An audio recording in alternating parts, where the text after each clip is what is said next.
The hum of the airplane engines filled the cabin as passengers settled into their seats, each one excited to embark on their journey. It was a busy morning at the airport, and the air was charged with the usual mix of anticipation and mild irritation that came with air travel. In the first-class cabin, everything appeared pristine: plush seats, crisp linens, and the faint scent of freshly brewed coffee.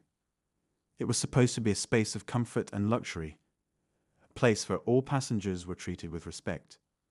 But for one woman, this flight was about to be anything but peaceful. Camille Evans was used to breaking barriers.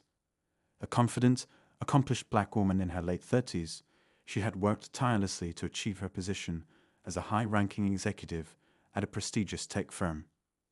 With her sharp business acumen and a warm yet commanding presence, she was the kind of person who turned heads when she walked into a room. On this day, however, Camille wasn't looking for attention. She was just looking forward to a quiet flight, her favorite playlist, and maybe a little nap before landing. Dressed in a sleek black pantsuit that exuded both professionalism and style, Camille adjusted her carry-on bag as she stepped into the first-class cabin. She flashed her ticket and a polite smile at the flight attendant standing by the door, who gave her a cursory nod.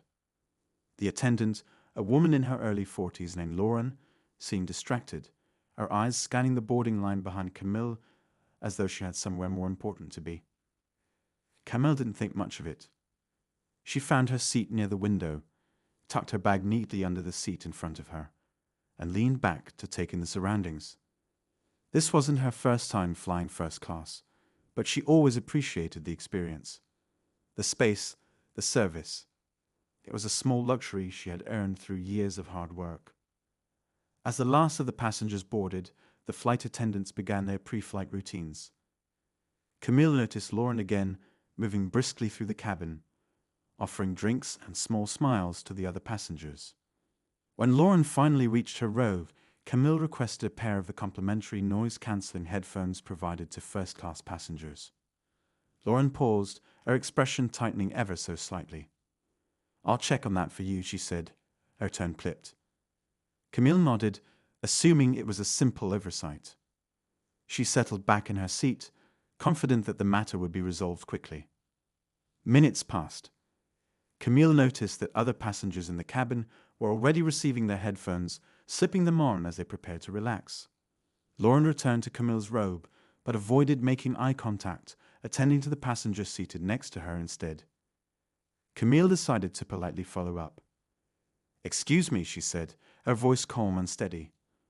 "I'd like to request those headphones again, please." Lauren's demeanor shifted, a smile disappearing as she glanced down at Camille. "I'm sorry," she said curtly, "but we seem to be out of headphones." Camille raised an eyebrow, dancing around the cabin. The passenger across the aisle was unboxing a pair at that very moment. "Out of headphones," she repeated, her tone carrying a hint of disbelief. "Yes, ma'am," Lauren replied, her words sharp and final. "You'll have to manage without them." Without waiting for a response, she moved down the aisle, leaving Camille sitting there, stunned. It wasn't the inconvenience that bothered her. It was the way Lauren had spoken to her, as though she didn't belong in this space. Camille felt the familiar sting of being dismissed, a subtle but unmistakable reminder of the biases she had faced throughout her life. She took a deep breath, trying to shake it off. Maybe it was just a misunderstanding, she thought. But as the flight continued, it became clear that this wasn't an isolated incident. Small moments piled up. Lauren ignoring her requests for water, rolling her eyes when Camille asked a question about the in-flight menu, and lavishing attention on the other first-class passengers. Each interaction left Camille feeling more invisible, more unwelcome. Camille wasn't one to jump to conclusions, but her instincts told her that something wasn't right. She looked around the cabin, catching the eye of another flight attendant. A young man with a friendly demeanor, he approached her with a smile. "Is everything all right, ma'am?" he asked. Camille hesitated, weighing her words carefully. "Actually, no," she began, her voice steady but firm. "I've noticed some inconsistencies in how I'm being treated, and I'd like to address them." Before she could say more, Lauren appeared again, her expression unreadable. "Is there a problem here?" she asked, her turn AC. Camille looked between the two flight attendants, her resolve hardening. "Yes," she said, meeting Lauren's gaze head-on. "There is." As the tension in the cabin grew, passengers began to take notice. Whispers rippled through the rows as Camille spoke up, determined to stand her ground. What she didn't know was that this moment would set off a chain of events that no one could have anticipated. A chain of events that would lead to a dramatic confrontation, shocking revelations, and an outcome that would make headlines around the world. The air in the cabin felt heavier now, the quiet hum of the engines unable to mask the subtle tension building in the first-class section. Camille kept her composure, though her mind raced. She wasn't someone who liked to cause a scene, but the way Lauren had dismissed her was impossible to ignore. And it wasn't just the headphones anymore. It was the accumulation of small slights that began to feel deliberate. The young flight attendant who had initially approached Camille looked uneasy as Lauren stood beside him, her arms crossed. His gaze flickered between the two women, clearly unsure of how to handle the situation. "I was just checking to see if there's anything I can assist her with," he said cautiously, trying to de-escalate. Lauren's lips pressed into a thin line. "I've already addressed her concerns," she replied, her tone flat but pointed. Camille leaned forward slightly, her voice calm but carrying a quiet authority. "I don't think you had," she said, locking eyes with Lauren. "I've asked for the same service that's being provided to everyone else here. If there's a specific reason why I'm not receiving it, I'd like to know." Lauren's jaw tightened. "As I said, we're out of headphones," she repeated, her tone clipped. Camille gestured subtly toward the other passengers, some of whom were clearly wearing the very headphones she requested. "It doesn't seem like that's the case," she said, her words deliberate.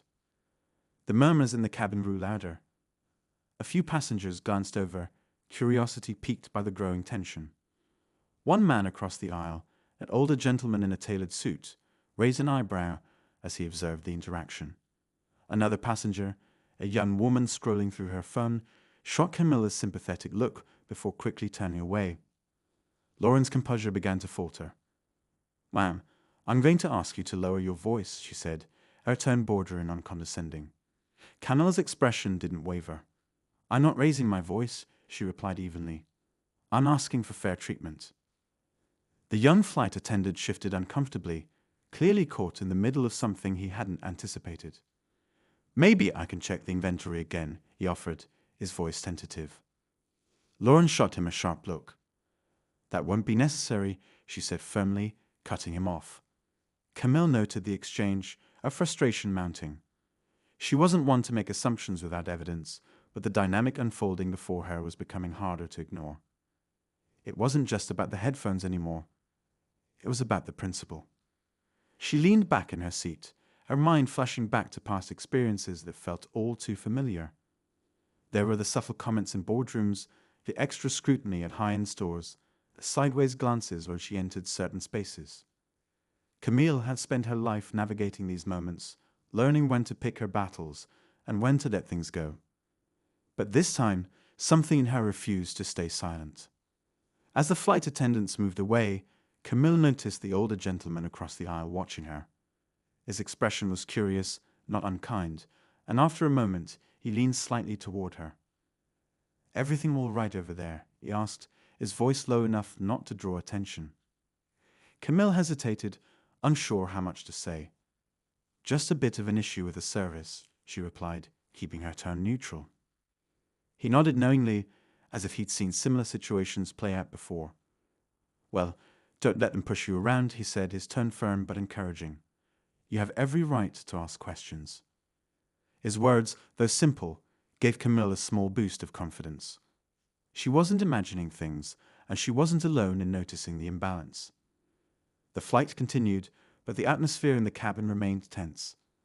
Lauren avoided Camille's row entirely, delegating other attendants to handle her section. Each time they approached, they seemed hesitant, as if unsure of how to interact with her.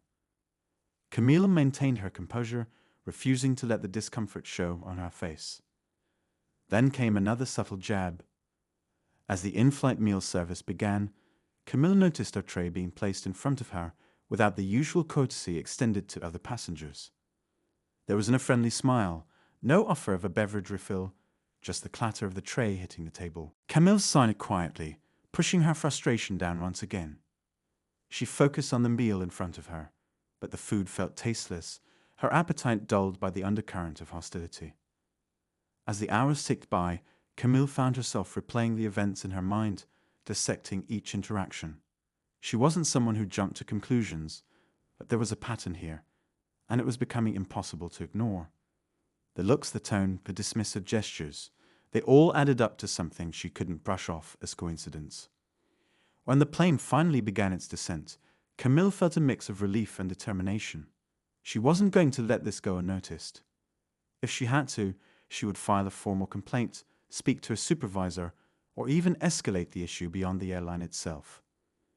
As the wheels touched down and the plane taxied to the gate, Camille took out her phone and began jotting down notes about everything that had happened. She wanted to make sure she had a clear record of the events while they were still fresh in her mind. The passengers around her began gathering their belongings, the usual shuffle of post-flight activity filling the cabin. Camille stayed seated, waiting for the crowd to thin out. As she watched Lauren move through the aisle, she felt a wave of clarity wash over her.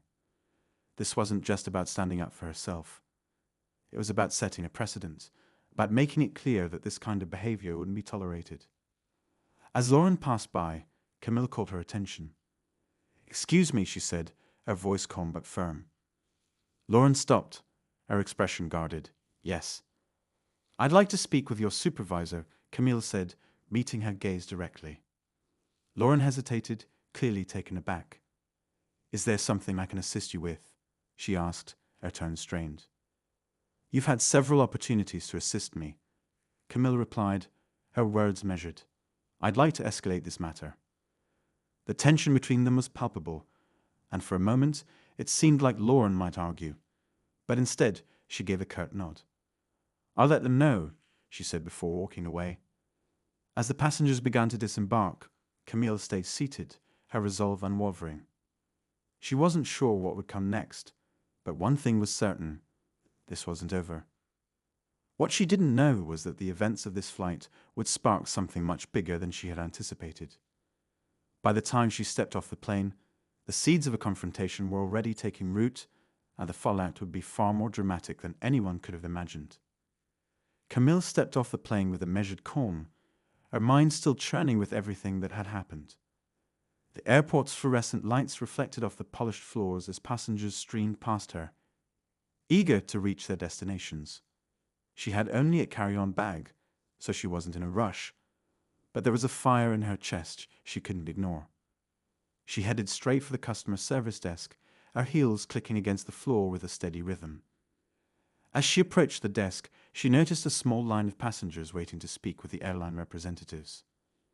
Most of them seemed preoccupied with mundane complaints, delayed flights, lost luggage, but Camille's issue felt deeper, more personal.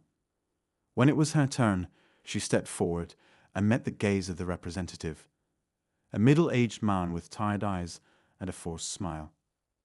"Good afternoon," she began, her tone calm but firm. "I need to speak with a supervisor about an issue I encountered on my flight." The man's smile faltered slightly. "I'm sorry to hear that," he said. "Can you tell me a bit more about what happened?" Camille took a deep breath, summarizing the events of the flight without raising her voice or letting her frustration show. She recounted the denial of the headphones, the dismissive behavior, and the way she had been treated compared to other passengers. She chose her words carefully, making sure to stick to the facts while conveying the seriousness of the situation. The representative listened intently, his expression growing more concerned as she spoke. When she finished, he nodded. "I understand your concerns, Ms. Evans," he said. "Let me get my supervisor for you." Camille stepped aside as he made a quick phone call. She folded her arms, her eyes scanning the bustling terminal.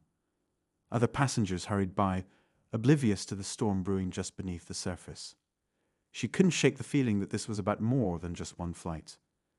This was about holding people accountable for their actions, no matter how subtle or systemic they might seem. After a few minutes, a woman in a crisp airline uniform approached. Her name tag read Denise in bold letters, and she carried herself with the confident air of someone used to diffusing tense situations. "Ms. Evans, I'm Denise, the customer service supervisor," she said, extending a hand. "I understand you've had a frustrating experience on your flight. Let's find a quieter place to talk." Camille nodded and followed Denise to a small seating area near the desk. The noise of the terminal faded slightly as they sat down, but the tension in Camille's chest didn't ease. "Please tell me what happened," Denise said, her tone professional but genuinely concerned. Camille recounted the story again, this time providing more details about the flight attendant's behavior and the pattern of neglect she had experienced. She described how she had felt dismissed and devalued, how the actions or inactions had seemed targeted, even if no one had outright said as much. Denise listened carefully, her pen moving quickly across a notepad as she took notes. When Camille finished, Denise set her pen down and looked her in the eye. "Ms. Evans, I want to apologize for your experience," she said. "This is not the standard of service we aim to provide in first class, or anywhere on our flights. I'm going to investigate this matter thoroughly." Camille appreciated the acknowledgement, but she wasn't ready to let it end there. "I'm glad to hear that," she said. "But I'd like to know what steps will be taken to address this. I've traveled enough to recognize when something is an isolated incident and when it's part of a larger issue." Denise nodded, clearly sensing that Camille wouldn't accept a generic response. "I understand. I'll be filing a formal report, and our team will review the conduct of the flight crew involved. In situations like this, we also reach out to the individuals affected, like yourself, with updates on the outcome." Camille leaned forward slightly. "And what happens to the flight attendant in question during this investigation?" Denise hesitated, choosing her words carefully. "The crew member will be notified and interviewed as part of the process. Depending on the findings, there could be further action, including additional training or disciplinary measures." It was a diplomatic answer, but it wasn't enough to fully satisfy Camille. She nodded anyway, knowing this conversation was just the beginning. As she stood to leave, Denise added, "Thank you for bringing this to our attention. We take these matters seriously, and I assure you we'll follow up." Camille offered a polite smile. "I'll be expecting that follow-up." The conversation had been productive in one sense. It gave Camille a sense of agency, but it also left her with a lingering unease. She knew how easily these situations could be brushed under the rug, lost in corporate processes designed to protect the company more than the customer. Later that evening, Camille sat in her hotel room, staring at her laptop. The day's events replayed in her mind as she typed out an email to the airline's corporate office. She wanted to make sure her voice was heard beyond the airport, that the details wouldn't get lost in translation. As she drafted her message, she realized how deeply this incident had affected her. It wasn't just about her personal experience. It was about the principle of standing up against subtle systemic injustices. The thought gave her a sense of purpose, a determination to see this through no matter how long it took. What Camille didn't know was that her complaint had already sparked a chain reaction. Behind the scenes, the airline's management team was reviewing her case, and whispers of the incident were beginning to circulate among the crew. Some supported her, agreeing that the treatment she described was unacceptable. Others dismissed it, chalking it up to a misunderstanding or an overreaction. And then there was Lauren, the flight attendant, at the center of it all. When she was informed of the complaint, her reaction was defensive, even indignant. Back at the hotel, "I was just doing my job," Camille closed her laptop, she insisted during her initial interview. But as questions mounted, cracks began to show in her story. She wasn't sure what the next steps would look like, but she knew one thing: she wasn't backing down. Unbeknownst to her, the story was about to take an unexpected turn. The tension that had simmered beneath the surface was building towards something much larger, something that would force everyone involved to confront uncomfortable truths. The days that followed were a whirlwind of unanswered questions and growing anticipation. Camille checked her email regularly, expecting some form of acknowledgement from the airline, but nothing came. She wondered if her concerns had been filed away, buried under layers of bureaucracy. Each time she thought about the flight, The frustration bubbled to the surface. It wasn't just what had happened, it was the silence that followed. Meanwhile, the airline's internal investigation was gaining momentum. Denise had escalated Camille's complaint to the corporate office, and the details were being scrutinized by higher-ups. A series of meetings and conference calls unfolded, with Lauren called in to provide her side of the story. Her demeanor was offensive, bordering on defiant. She claimed Camille had misinterpreted her actions, insisting there was no ill intent. But as the investigation progressed, other crew members began to weigh in. The young flight attendant who had initially approached Camille hesitated before coming forward, but his conscience got the better of him. He described the interactions he had witnessed, admitting that he had felt uneasy about Lauren's tone and behavior. "I didn't know how to step in without overstepping," he explained during his interview. "But looking back, I should have done more." His account added weight to Camille's complaint, and the airline's leadership team realized they had a serious issue on their hands. Camille's email, which detailed her experience with precision and clarity, had reached the desk of a senior executive. It was impossible to ignore the way her words resonated, calm yet firm, professional yet personal. Camille, unaware of the activity happening behind the scenes, decided to take matters into her own hands. She drafted a second email, this time addressed directly to the airline CEO. She explained that her intention wasn't to seek revenge or demand undue compensation. She simply wanted accountability and a commitment to better treatment for all passengers. Her words were powerful, calling out not just the behavior she had endured, but the broader culture that allowed such incidents to happen. She hit send and closed her laptop. Unsure of what to expect, but knowing she had done everything in her power to speak up. 2 days later, Camille received a call from an unfamiliar number. She hesitated for a moment before answering, her heart racing slightly. On the other end was a representative from the airline's corporate office. "Ms. Evans, this is Rachel from Passenger Relations," the woman began. Her tone was polite, almost overly so. "We've been reviewing your case and wanted to provide you with an update." Camille listened carefully as Rachel outlined the steps the airline had taken so far. They had spoken with the crew members involved, reviewed the onboard surveillance footage, and consulted their internal policies. Camille appreciated the thoroughness, but Rachel's carefully worded explanations left her wanting more. "I understand the process," Camille said, her voice steady. "But what specific actions are being taken to ensure this doesn't happen again?" Rachel paused, clearly caught off guard by the directness of the question. "We are implementing additional training for our staff," she replied. "And in this particular case, disciplinary action is being considered for the crew member involved." The phrase, "being considered," struck a nerve with Camille. She knew what it meant: deliberation, hesitation, a lack of definitive action. Still, she kept her composure. "I appreciate the update," she said, "but I hope you understand this isn't just about me. It's about the experience of countless other passengers who may not have the means or the energy to speak up." Rachel assured her that the airline was committed to improving its practices, but Camille ended the call feeling unconvinced. She knew she was pushing against a system designed to deflect and protect itself. Later that evening, Camille received another email, this time from a journalist who had caught wind of the incident. The reporter had seen a social media post from one of the passengers on the flight, describing what they had witnessed and expressing support for Camille. "I'd like to hear your side of the story," the email read.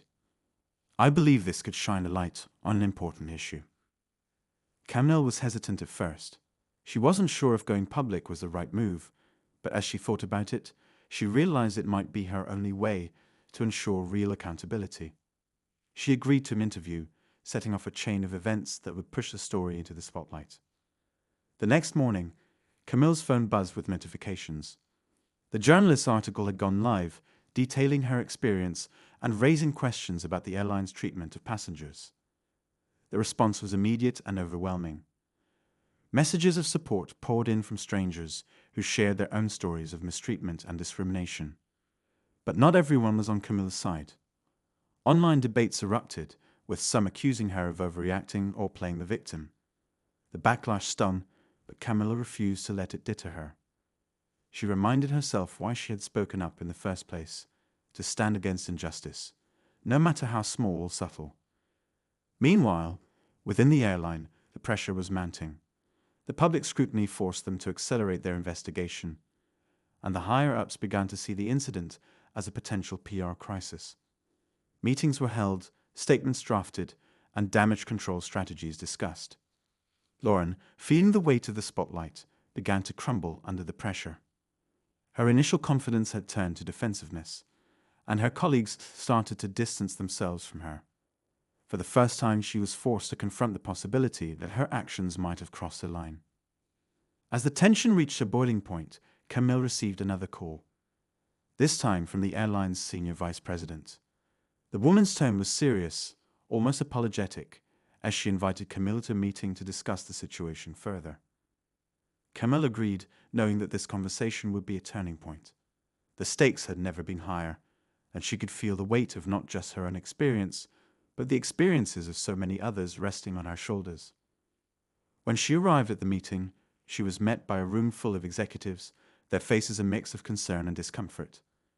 The air was thick with unspoken tension as Camille took her seat, her heart pounding, but her resolve unshaken.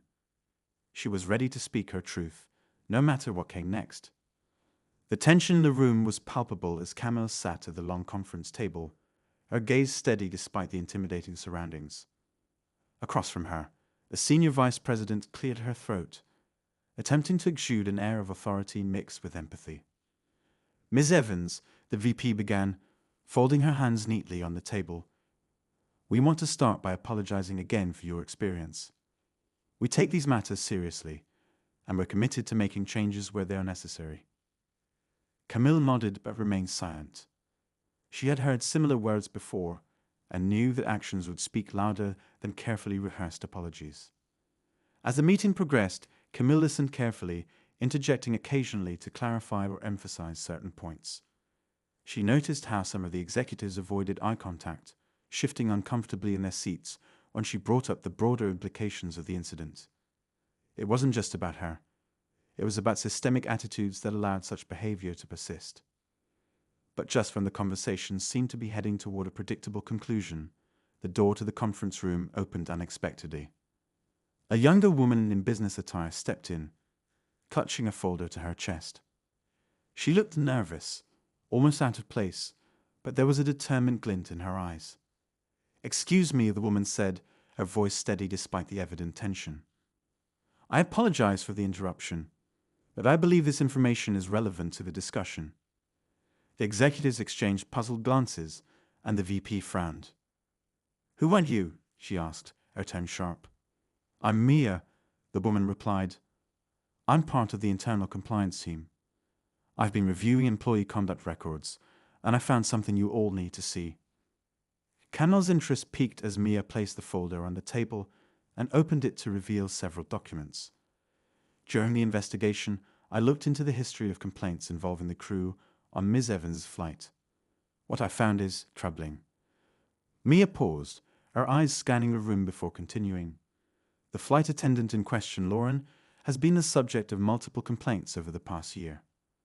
While none of them were as formalized as Ms. Evans's, there's a clear pattern of dismissive behavior and preferential treatment." A murmur spread across the table as the executives leaned in to examine the documents.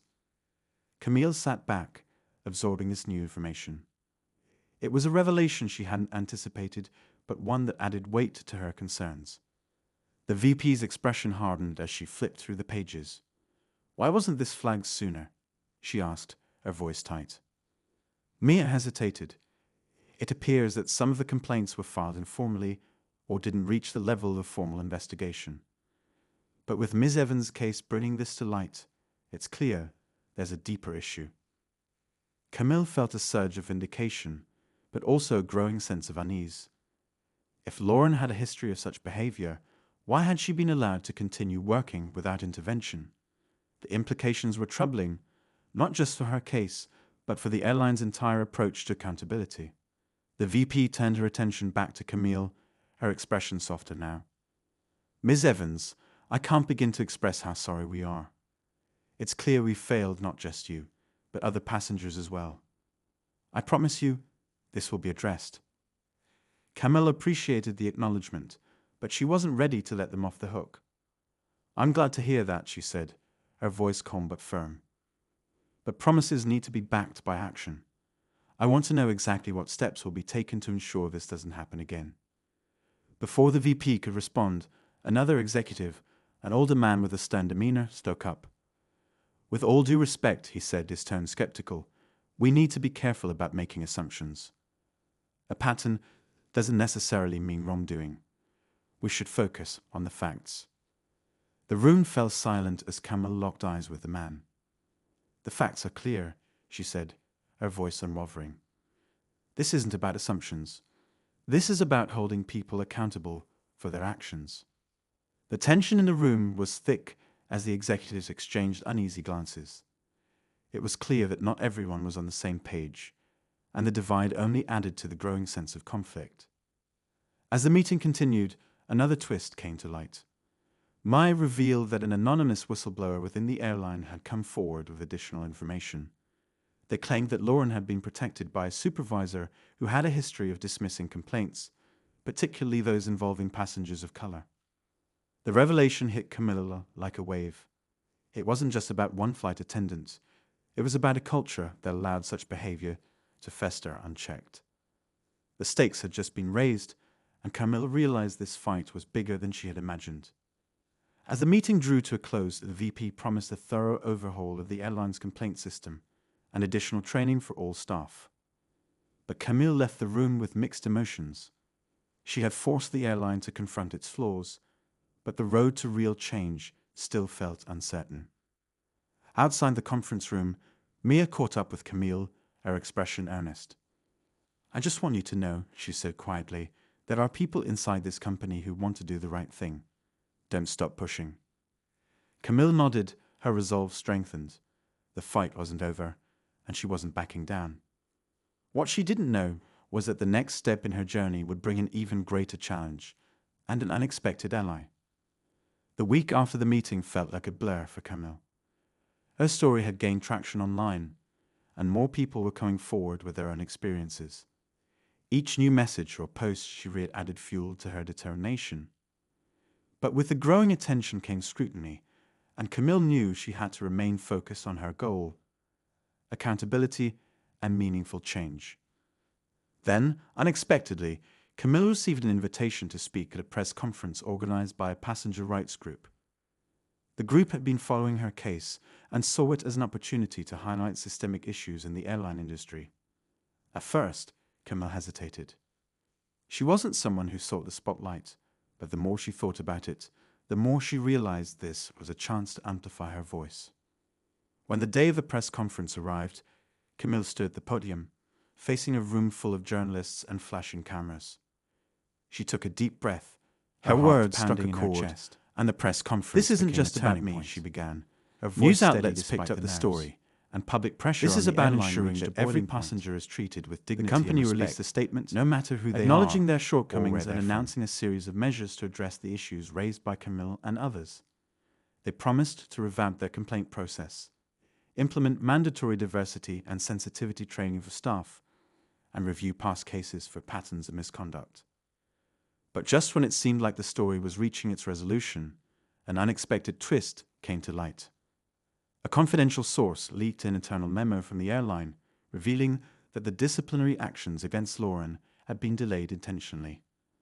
The memo suggested that higher-ups were concerned about setting a dangerous precedent by taking swift action, fearing it might encourage more passengers to come forward with complaints. The revelation ignited a fresh wave of outrage. Camille, who had been cautiously optimistic about the airline's promises, felt a surge of anger.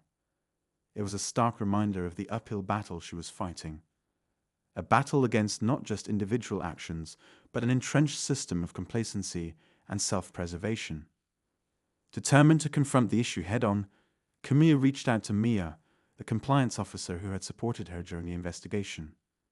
Together, they devised a plan to address the memo publicly while protecting Mia's position within the company.